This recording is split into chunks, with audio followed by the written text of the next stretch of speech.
Bismillahirrahmanirrahim. Hanca pangaosan dulu jen bagian ngehibur para suami-suami anu memiliki istri-istri akhlakna jore. Berbahagialah bagi para suami yang memiliki istri bawel, cerewet, loba kahayang, goreng adat dan lain sebagainya. Iya, penghibur hati yang sedang gundah.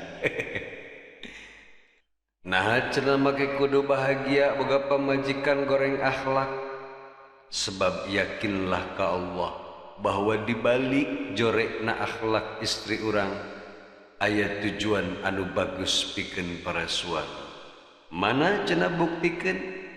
Waruya sareng diriwayatkeun anin Nabi sallallahu alaihi wasallam ti Kangjeng Nabi Muhammad sallallahu alaihi wasallam annahu qala sanyanyana Kangjeng Nabi parantos ngadawuh man sabara saha jelema anu bersabar ala su'i khuluqim ra'atihi kana jorekna akhlak istrina aqahullahu maka Allah bakal masihan ka eta suami anu boga istri jore akhlak minal ajri tina pahala misla ma aqta Ayyuba alaihi salam. Maka eta suami teh bakal dipasihan pahala ku Allah seperti Allah masihan pahala ka Nabi Ayyub alaihi salam ala balaihi atas musibah anu menimpah Nabi Ayyub alaihi salam. Iya ternyata dibalik jorekna akhlak istri urang aya pahala anu sangat besar ti Allah subhanahu wa ta'ala. Kitu ge lamun urang sobar yang hareupanana. Pelebah sobarna ieu pan urang sok kesel. Emang naon sih ujian anu dipasihkeun ka Nabi Ayyub ku Allah teh? Fallahu maka ari Allah ibtalahu parantos masihan cobaan ka Kangjeng Nabi Ayyub alaihi salam bi arba'ati umurin dengan 4 rupa.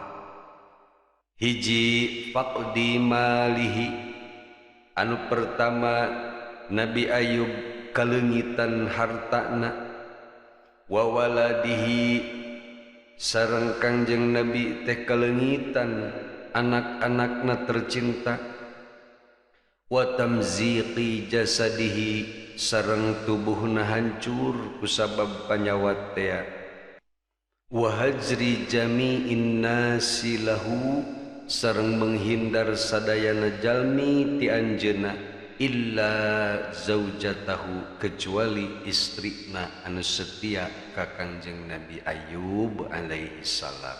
Masya Allah, upami dipikir ku urang emang bener oge wajarlah lamun aya suami sobar yang hareupan jorekna akhlak istri teh. Naon sebabna? Coba bae urang lamun sakalian urang dicemberutan bae ku pamajikan harta nu sakit loba ge geus eueuh hargaanana. Eueuh we. Kajenting mobil Lexus pang anyarna turun tina mobil dicamerutan pamajikan. Enggeus lah. Dunia teh sepi eueuh. Komo deui lamun urang keur sagala teu boga nepo pamajikan manyun murang maring. Geus we dunia teh hampa. Hampa dunia teh. Najan kubatur diagung-agung disebut ustad disebut kiai cariung tangan balik ke pamajikan na pamajikan manyun geus lah jubah ge asa logor sorban ge asa merosot geus hargaan hareupeun pamajikan teh. Ya Allah, matakan pantes lamun seorang suami boga istri anu jore akhlakna tapi sabar menghadapina pantas mendapatkan pahala anu sagede kitu. Sebab berat menghadapi istri goreng adat teh. Kumaha sih kesabaran Nabi Ayub menghadapi berbagai ujian ti Allah Subhanahu wa taala. Nah, insyaallah urang bacakeun dina ieu kitab Buku Tulujen kisah singkatna. Ngan moal dibacakeun Arab Nabi silila teuing. Urang langsung wae terjemahkeun secara global supaya kaharti jeung supaya urang bisa ngambil pelajaran sareng hikmah tina kisah Nabi Ayub alaihi salam. Kacarioskeun dina ieu kitab bahwa Nabi Ayub alaihi salam teh ngagaduhan sangat seueur pisan harta seperti onta, sapi, embe, gajah sareng keledai. Sareng Nabi Ayub dipasihan 500 kebon anu mana eta kebon teh digarap ku 500 budak atanapi hamba sahaya. Setiap budak ngagaduhan istri, anak, jeung nya kitu deui harta. Ngesubur makmur welah nu ngurus kebon oge. Sareng di antara budak-budak anu ngurus ladangna atanapi kebonna Nabi Ayub teh aya 3 jalmi anu bener-bener parantos iman ka Nabi Ayub. Numatak ieu nu 3 mah selalu bae setia mengikuti Nabi Ayub. Umurna nu 3 ieu kira-kira 50 nepi ka 40 tahun. Percis si Herman anu nutur-nutur teh eta we 3. Pak Wahyu, Pak Idik jeung Pak Habib. Nu lain mah rembeungeun ulin jeung aing teh. Sedih aing.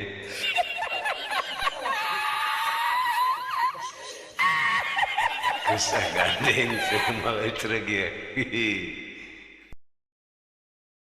Sedangkan ari setan mangrupakeun makhluk Allah anu dibere kebebasan ku Allah Subhanahu wa taala nepi ka manehna bisa menembus ka mana wae termasuk bisa cicing di luhur langit. Hiji waktu si iblis keur cicing bae di luhur langit. Kemudian kadengieun ku eta iblis teh para malaikat keur sholawat keur memuji ka Nabi Ayub, maka timbullah tidinya kedengkian si iblis ka Nabi Ayub alaihi salam. Metak lamun urang sirik kana rezeki batur eta teh katepaan ku iblis. Nempo batur ngaleut nyokot beas ka balai desa menang BLT menang bansos ari urang teu kabagian manyun urang tah eta teh aya sifat iblis ru aing teu kabagian wae ari saya teh menang wae geuleuh aing mah tah lamun urang boga sifat kitu berarti urang teh geus katepaan ku iblis sirik kana rezeki batur. Cenah Kang Herman sok menang bansos pugu aing tara pugu. Geus teh aku aing mah ku pemerintah ge. Ku sirik-sirikna ieu iblis ka Nabi Ayub, kemudian ieu iblis teh ngadoa, Ilahi nadartu fi abdika Ayyuba. Ya Allah, Kaula tos merhatoskeun hamba saliranya eta Nabi Ayub. Pawajadtuhu syakiran hamidan. Hebat amat ibadahna. Ieu hamba anjeun anu ngaranna Nabi Ayub dia selalu bersyukur jeung selalu memuji ka Allah. Ala walau ibtalaitahu la raja'a an syukrika wa ta'atik. Coba hayang nyaho ku Gusti bere cobaan eta Nabi Ayub. Masih kena bisa syukur pante, masih kena bisa taat apa henteu lamun diberi ujian. Pantes we meureun mencek urang mah Nabi Ayub rajin ibadah, rajin salat teh daloba hartana. Faqala Allahu, kemudian Allah nyarios, intalik faqad sallattuka ala malihi, jigra indit gera uji ku maneh wahai iblis hamba kaula nu ngaranna Ayub teh. Sawaktos ieu iblis menang izin ti Allah pikeun mere ujian kana hartana Nabi Ayub, kemudian ngumpulkeun pasukan ieu iblis teh di antarana setan Ifrit jin.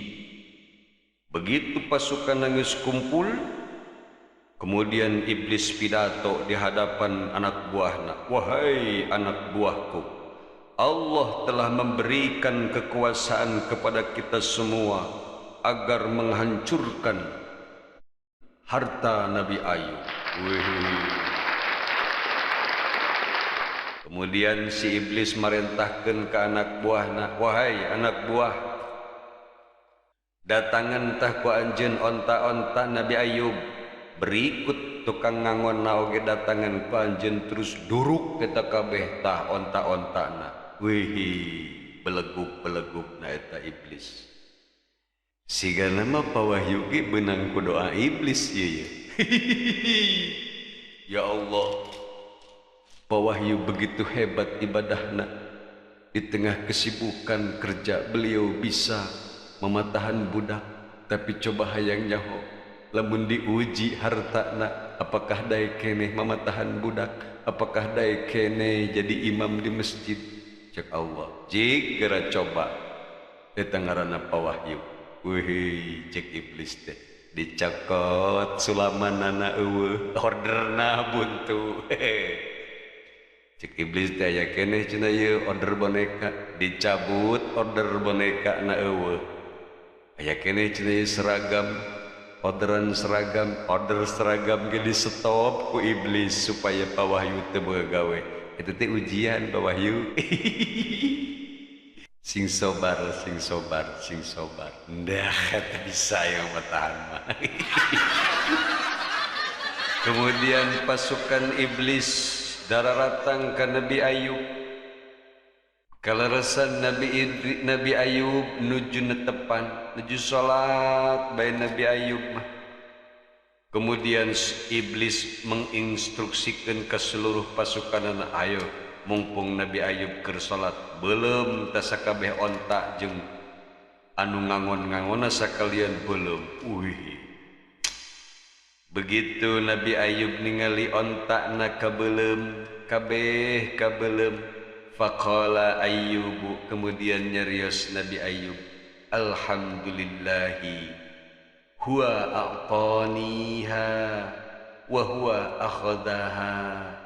Alhamdulillah ya Allah, Allah anu parantos masihkeun eta onta-onta ka abdi, sareng Allah oge anu ngambil anu nyandak kana eta onta-onta. Aduh, eta hebat amat cariosan Nabi Ayub. Urang meleungit duit 10.000 ge murang maring.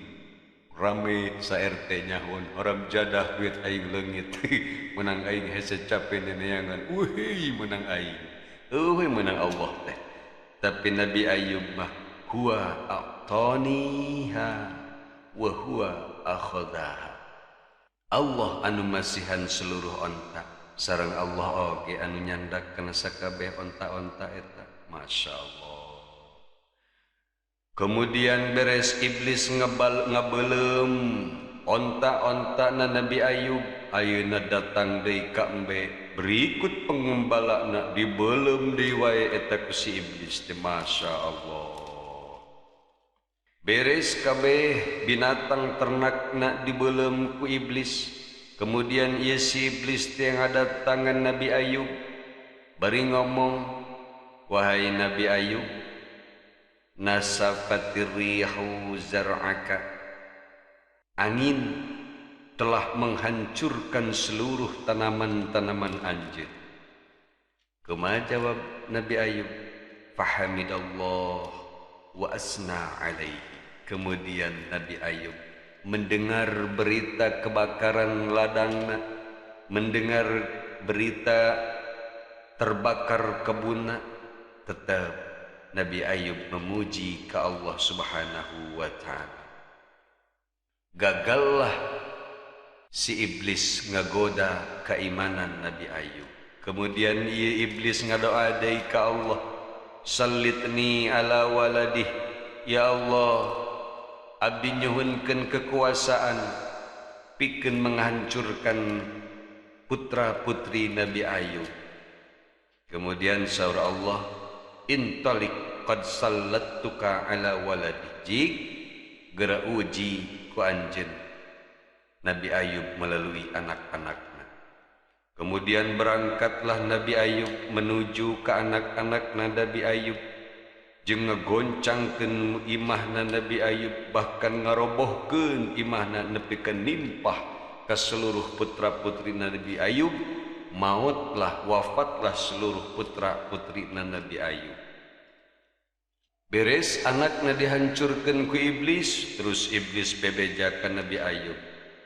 Nabi Ayub, anak anjeun geus mararaot kabeh, katinggang ku imah, padahal kumanehana diruntuhkeun. Goblok ta iblis.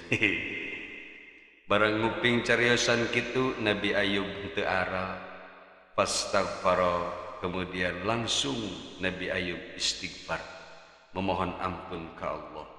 Gagal deui wae ta iblis ngaganggu iman Nabi Ayub melalui anak-anakna. Pan matakan sakarasa geuning ku urang ke pawahyu, keur daek-daek wiridan deur budak ngadadak mencret wae. Budak ngadadak muriang wae teu puguh-puguh. Teh si iblis keur ngagoda iman urang. Percayalah, percayalah. Kemudian si iblis ngadoa deui ka Allah, salitni ala jasadihi, ya Allah abdi nyuhunkeun kekuasaan penuh kana jasad Nabi Ayub supaya abdi bisa ngaganggu, bisa nguji kana jasadna Nabi Ayub. Kemudian Allah nyarios, sallatuka ala jasadihi ghaira qalbihi wa lisanihi wa aqlihi. Jig ku anjeun geura uji jasadna Nabi Ayub kecuali hatena, lisanna sareng akalna moal bisa ku anjeun diganggu. Setelah mendapatkan izin ti Allah, berangkatlah ya iblis menuju Nabi Ayub. Kaleresan Nabi Ayub nuju sujud wae, nuju ibadah. Terus ya iblis teh datang ka payunan Nabi Ayub, bari niup pangambungna Nabi Ayub alaihi salam. Atuh setan teh tiupan setan teh angin oge panas, nepi ka ku panas-panasna eta angin setan, nepi ka tubuhna Nabi Ayub oge panas. Nu mata kade teu paidi kula sok tiup kana irung urang. Sieun panas. Teras saparantosna ieu Nabi Ayub ditiup ku setan teh timbul rasa ateul dina badanna. Terus eta ateul teh digaroan ku kukuna nepi ka copot seluruh kukuna Nabi Ayub. Kemudian saparantosna kukuna Nabi Ayub cararoklok, ieu kulitna teh digaroan nganggo kain lap anu kasar. Terus make genteng, make batu, naon we meureun dipake ngagaroan. Maka teliren-liren ieu Nabi Ayub teh ngagaroan tubuhna nepi ka rusak tubuhna Nabi Ayub. Bahkan cek sebagian riwayat mah nu kanimbulkeun bau. Kemudian Nabi Ayub dikaluarkeun ku penduduk kampungna, diasingkeun di hiji tempat, dipangdamelkeun ku kaumna sebuah tempat, sareng seluruh kaumna menjauh kecuali istrina anu bernama Rahmah selalu setia menemani Kanjeng Nabi Ayub alaihi salam. Maka istrina ieu mah anu namina Rahmah tetap setia melayani Nabi Ayub, dugikan Nabi Ayub sembuh deui. Percis jika ibu ilah setia menemani Bapa Wahyu dalam keadaan apapun. Wih, kain deui cenah ceuk Pak Wahyu teh. Termasuk budakna teh anu ngurus kebon anu tiluan teh ikut menghindari Nabi Ayub, namun ieu mah tetep henteu ninggalkeun agamana, tetep masih keneh iman ka Nabi Ayub alaihi salam. Etalah kisah singkat Nabi Ayub alaihi salam. Namun ieu kisah teh perlu yogi diuningakeun. Menurut ulama ahli tauhid bahwa kisah Nabi Ayub anu tersebar selama ieu sok dicaritakeun bahwa Nabi Ayub teh terkena penyakit anu sangat parah sehingga ngaluarkeun bilatung jeung hileud-hileud leutik dina tubuhna, sehingga seluruh jalma-jalma seluruh kaumna ninggalkeun Nabi Ayub kusabab awakna bau. Nah, cerita eta teh tidak benar menurut ahli tauhid. Naon sebabna? Sebab mengurangi derajat luhurna Rasul. Sing emut dina kitab Tijan dicarioskeun wal jaiju ari sifat jaiz fi haqqihim alaihimus salatu wassalam ti hakna para nabi alaihi salam nyaeta a'radul basyariyatul lati la tuaddi ila naqsin fi maratibihimul aliyati kal maradi wa nahwihi. Sifat jaiz para rasul teh nyaeta a'radul basariyah, yakni nampak manusiawi ngan anu henteu nimbulkeun kekurangan pada martabat para nabi anu luhur seperti gering dan sebagainya. Para nabi tiasa wae kakenaan sifat sakit dan memang manusiawi ngan lamun penyakitna bisa ngajatuhkeun martabatna eta mustahil. Eta numutkeun para ulama ahli tauhid. Sakumaha dina sarah Tijan ad-Darari wa ma kana bi ayyuba minal bala'i fakana bainal jildi wal admi falam yakun munfirron. Penyakit anu aya dina tubuh Nabi Ayub alaihi salam itu ayana di antara kulit sareng tulang, maka hal eta lain penyakit anu membuat jalma-jalma ngajauh berpaling ti Nabi Ayub alaihi salam. Eta begitu oge diterangkeun secara panjang lebar dina tafsir Al-Wasit lil Qur'anil Karim, sangat panjang lebar. Tangtosna moal tiasa dicarioskeun ayeuna sebab bisi panjang teuing. Ngan intina ketika orang mendongengkeun atanapi mendengar riwayat Nabi Ayub anu menyaritakeun tentang begitu parahna penyakitna nepi ka kaluar bilatung, nepi ka kabeh jelema geuleuh. Nah, ieu urang ulah sepenuhna yakin menurut para ulama tauhid. Lengkapna mangga wae diaos dina kitab Tijan Darari. Sing ingat bahwa sifat jaiz di para rasul teh nyaeta a'radul basyariyah, kakeunaan ku sifat manusia. Tapi sifat manusia eta anu nempel ka para nabi allati la tuaddi ila naqsin fi maratibihimul aliyah. Moal mungkin Kangjeng Nabi para nabi kakeunaan ku sifat jalmi anu ngalnurunkeun martabatna.